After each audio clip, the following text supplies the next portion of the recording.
I'm probably committing some kind of automotive sacrilege by admitting that the Ford Mustang has never really excited me. Show me one of these or any other classic European sports car and you'll get a different reaction.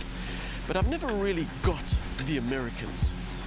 That said, I do understand why the world is having a flap about the new Ford Mustang. The fact that Ford sold over 300,000 units in its first year of production when they thought they'd only sell 100,000 is the first indicator of this car's cult status, and subsequent generations have only built on that status. And South Africans are particularly excited about this latest one because it means we'll all be able to order our American muscle car from our local Ford dealer and have it in right-hand drive.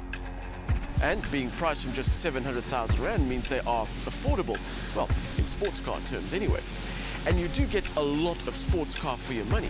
It's long and it's wide with a low stance and as much attitude as you want from a car like this.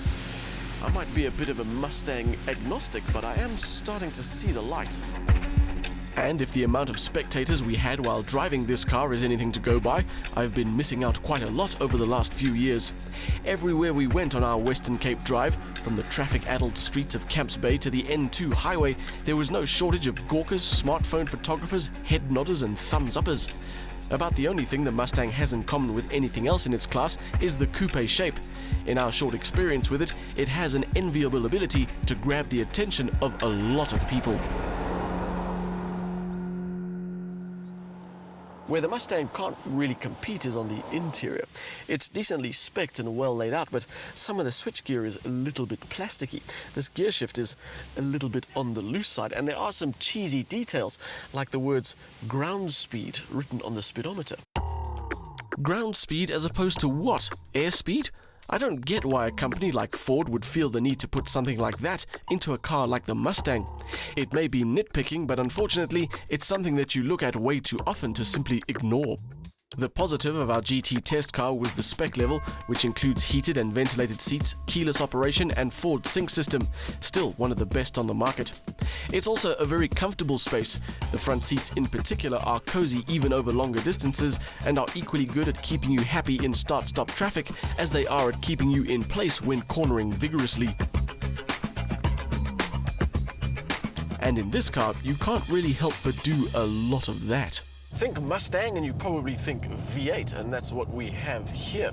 The 5-litre 306 kilowatt unit will push this car from 0 to 100 in under 5 seconds, and it feels instantly strong and makes a brilliant noise literally every second you're driving it.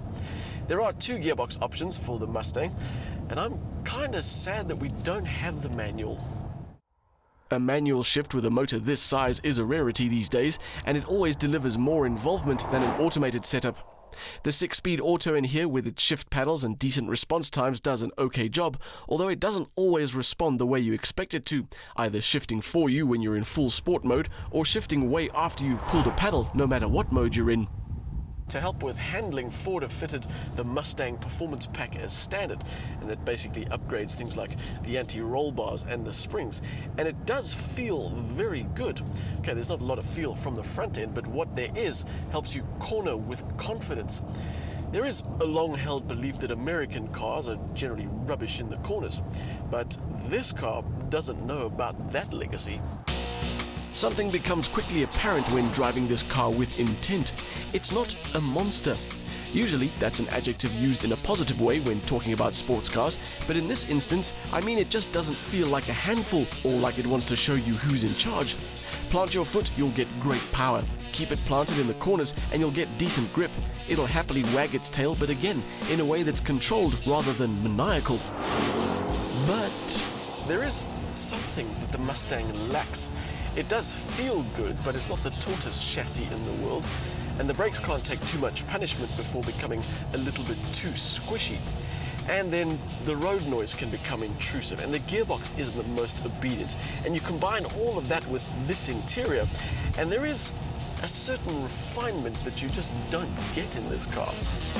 And for 800 and something thousand Rand, you'd expect that refinement.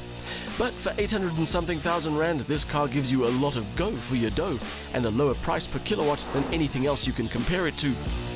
And there's something else about this Mustang GT. It is a lot of fun. It's also its own car. It doesn't care that it's going to be compared to the more technically perfect and clinical Porsches and Jaguars at the same price.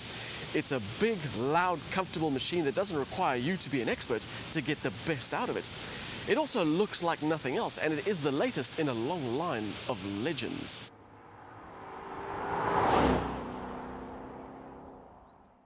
The 5-litre V8 delivers its power smoothly and rapidly, all wrapped up in a brilliant soundtrack.